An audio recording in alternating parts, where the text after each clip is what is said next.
Jamnagar Panchkoshi B division પોલીસને બાતમી મળી હતી કે જામનગર જિલ્લાના ગાડુકા ગામે વાડી વિસ્તારમાં રણજીતસિંહ વાઢેરની વાડીમાં ઇંગ્લિશ દારૂનો મોટો જથ્થો રાખવામાં આવ્યો છે।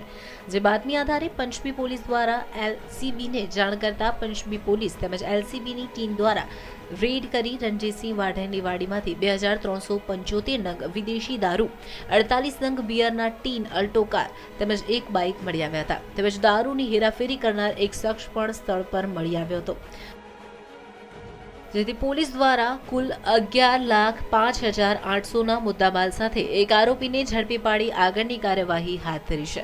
જ્યારે આરોપી દ્વારા પોતાની કારમાં પોલીસનો સિમ્બોલ લગાવી રાખ્યો હતો તેમજ નંબર પ્લેટમાં પ્રેસ લખ્યું હતું। જ્યારે હાલના સમયમાં ખોટો રોપ જમાવવા માટે કોઈપણ વ્યક્તિ પોતાની ગાડીમાં પ્રેસ અથવા પોલીસના સિમ્બોલ લગાવી રહ્યા છે, ત્યારે પોલીસ દ્વારા જો આ અંગે કોઈ કાર્યવાહી કરવામાં આવે તો આવા ખોટો રોપ જમાવનાર આવારા તત્વોને અટકાવી શકાય। રણજીતસિંહ પ્રભાતસિંહ વાઢેરની વાડીમાં વિક્રમસિંહ જેઠવા વગેરેએ ઇંગ્લિશ દારૂનો જથ્થો ઉતારેલ છે, જેથી હકીકત આધારે પંચો સાથે ત્યાં રેડ કરતા રણજીતસિંહ પ્રભાતસિંહ વાડી માલિક હાજર મળેલ નહીં, પરંતુ વિક્રમસિંહ શિવભાઈ જેઠવા હાજર મળી આવેલ। વાડીની ઓરડીમાંથી પરપ્રાંતના ઇંગ્લિશ દારૂની 2375 બોટલ તથા બિયરના ટીન 48 કિંમત રૂપિયા 9,54,800નો મુદ્દામાલ મળી આવેલ।